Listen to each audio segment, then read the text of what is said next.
Folks, let me talk to y'all for a second.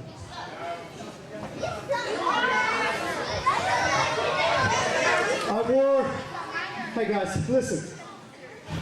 I wore a mask tonight because I had to find out for myself, could I beat my tag partner, Brett Barnes? He won fair and square. He's the better man. Folks, we all wear masks, okay? Everybody in this room, you wear a mask. Whether it be on Sunday morning. Hey guys, listen to me. I don't want to insult your intelligence. I think you guys get it. I think you know what's going on here. Bishop's gone. Phil, the real deal Bishop, is gone. This is Philip Barron in the ring right now. This is Philip Barron that wants to talk to you, okay? Philip Barron is not Phil, the real deal Bishop, okay? Have you ever gone to church on a Sunday morning and you acted like everything was great when deep down inside you were really hurting? Maybe it was from a relationship. Maybe it was because something happened on the way there. Maybe you're just in a bad mood. Or maybe you got all your friends fooled. You know, a lot of times when Phil, the real deal Bishop, comes out, he calls the crowd hypocrites. He calls you hypocrites. He says, you go to church on Sunday, and you sing your little church songs, and you read your Bible, and you act all holy. I'm guilty of it too. And I act all holy, and I act like everything's okay. And somebody from Sunday school comes up, and they say, Philip, how are you doing? And I say, oh, I'm doing great. Everything is fine. Here's the church word. I'm blessed. Has anybody ever said, I'm blessed at church? I say it all the time. I'm blessed. Everything's great. When in reality, my marriage is on the rocks. In reality, work may not be going good. In reality, maybe I stubbed my toe at work and I said a cuss word and everybody heard it, but they know who Philip Barron is. They know Philip Barron's a Christian. They know Philip Barron's a preacher, yet they heard me sing some profanity. We all wear masks. Whether it's at church, whether it's at school, whether it's at work, we put on masks and we become somebody different. Have you ever had a first date? You ever had a first date? On your first date with your boyfriend or your girlfriend, did you ever tell them all the bad things about you? Did anybody ever do that? No. What do you do on a first date? Some of y'all are young. You haven't gone on a date yet, but one day you're going to go on a date. One day some pretty little girl is going to steal your heart, and you're going to go on a date with her. You know what's going to happen? You're not going to tell her any of the bad stuff. You're going to put on a mask. You're going to put on the most attractive mask you can, and you're going to tell that person all the good things about you, how wonderful you are, and you're going to stroke their ego because they're doing the exact same thing. They're putting on a mask, and they're wearing it. We all wear masks. Did you know in the Bible, there was a group of religious leaders who wore masks? In Matthew chapter 23, verses 1 through 7, let me tell you what it says. Then Jesus spoke to the multitudes and to his disciples, saying, the scribes and the Pharisees. I want everybody to say Pharisees. I want you to remember that word Pharisee. We're going to come back to it. The scribes and the Pharisees sit in Moses' seat. Therefore, whatever they tell you to observe, that observe and do. But do not do according to their works, for they say and do not do. For they bind heavy burdens, hard to bear, and lay them on men's shoulders. But they themselves will not move them with one of their fingers. But all their works they do to be seen by men. They make their statements broad and enlarge the borders of their garments. They love the best places at the feast, the best seat in the synagogues, greetings in the marketplaces, and to be called rabbi. Rabbi, okay? These religious leaders put on a mask and pretended to be holier than the people they were supposed to be serving.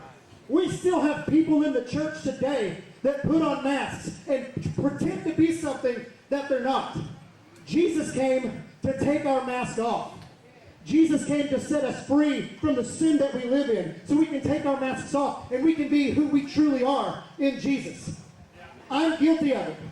I put on a mask on Sunday mornings just like everybody else.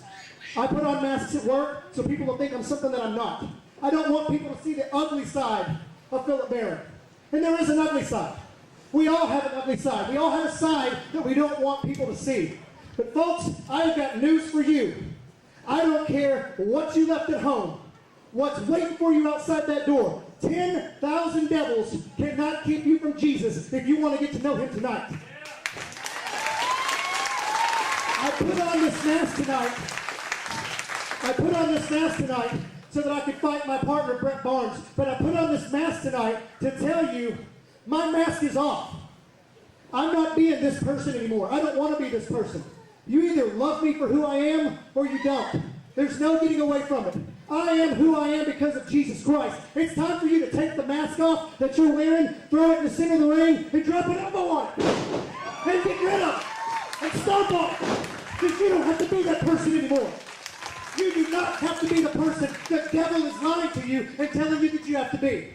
And if you don't know Jesus as your Lord and Savior, if you've never asked Jesus to come into your heart, and you have never asked him to, you've never offered to have him lead your life and to live for him, I'm going to give you that opportunity tonight.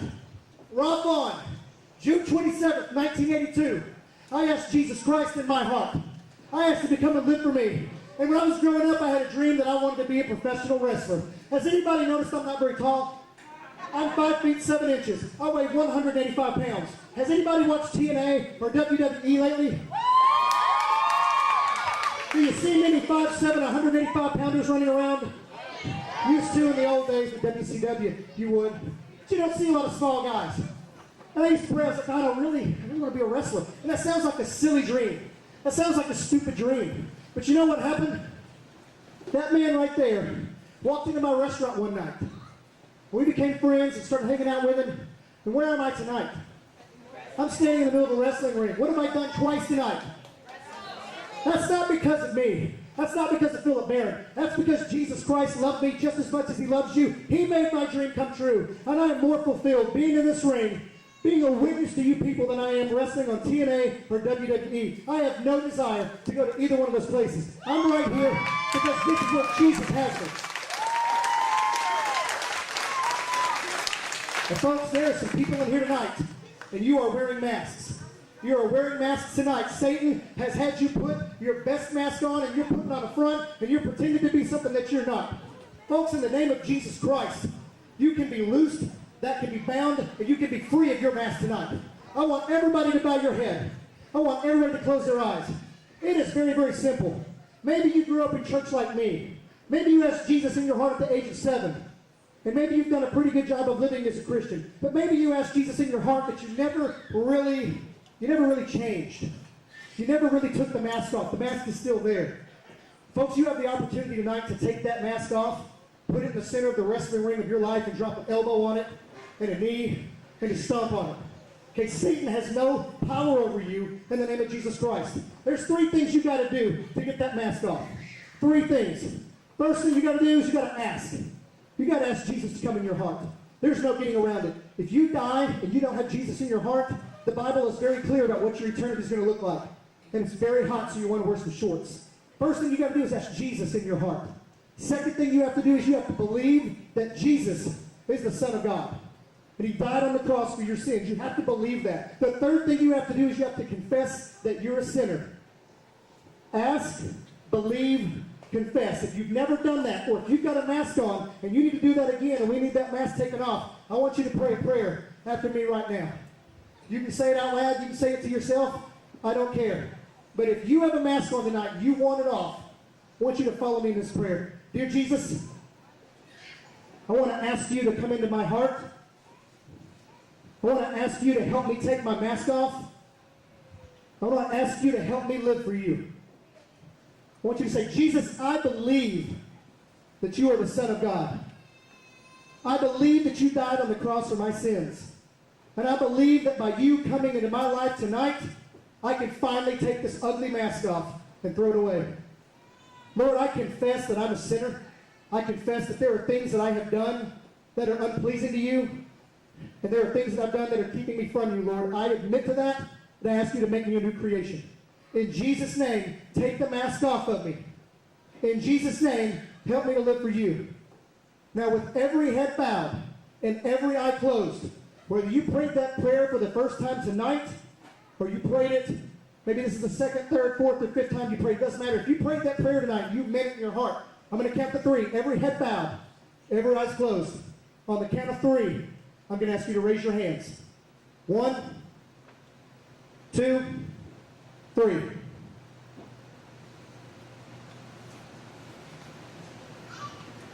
Keep them up.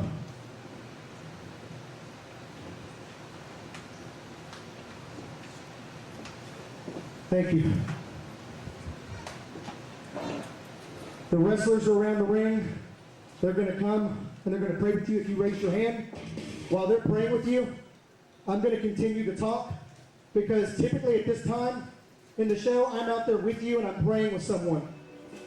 So what I want to tell you is what I tell everyone that asks Jesus to come in their heart. I used to be a children's pastor at several churches in the Metroplex. This is what I always told my kids. There's 4 things or 4 keys that are going to make you a good Christian. The first one is you have to pray every single day. Now some people say, Philip, I don't know how to pray. You don't know how to pray, I'll be more than happy, or one of the wrestlers will be more than happy to help walk you through that. Praying is just like talking to Jesus the way that I'm talking to you right now. It's very, very simple. It's just having dialogue. And you got to pray every single day. That's the first thing if you're going to be a good Christian. The second thing is you've got to read your Bible. Now, I opened up the Bible tonight. Matthew chapter 23 is where I was. You have to read your Bible because there is a very real enemy in Satan that wants to put a mask on you.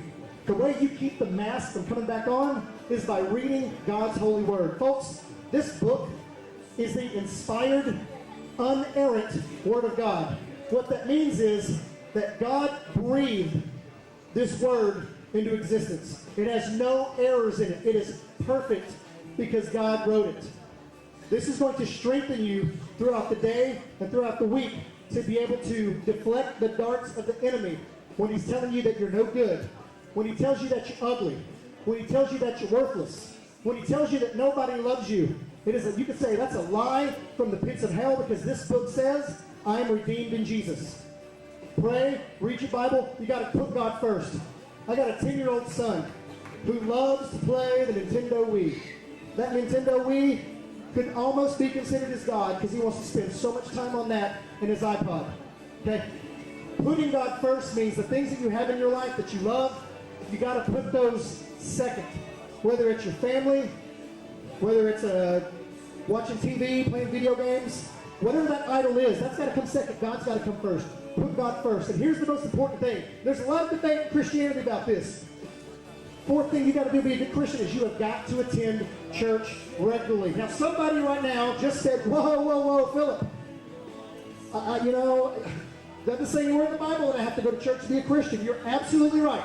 You do not have to go to church to be a Christian. But there is a very real enemy that when you do not go to church, you do not get fed spiritually, and you do not get to hang out with other Christians that can edify you and bring you up. Typically during the week, 99% of the time I'm hanging out with some pretty ungodly people. This guy right here knows exactly what I'm talking about because he hangs out with those same people because that guy works with me. We've got some very ungodly people, and you know what happens when you hang out with ungodly people? For some reason, Rob, they tend to bring you down.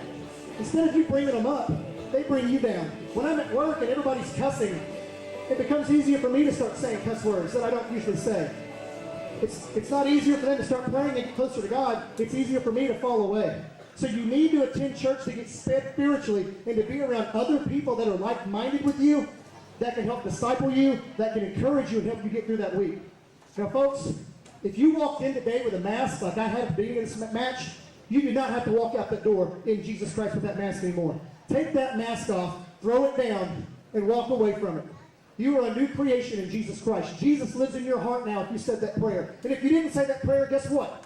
The wrestler's going to be around the ring in a few minutes. I'll be around the ring. Come and talk to me. I'll pray with you. I'll pray for you. Believe me, there's power in prayer.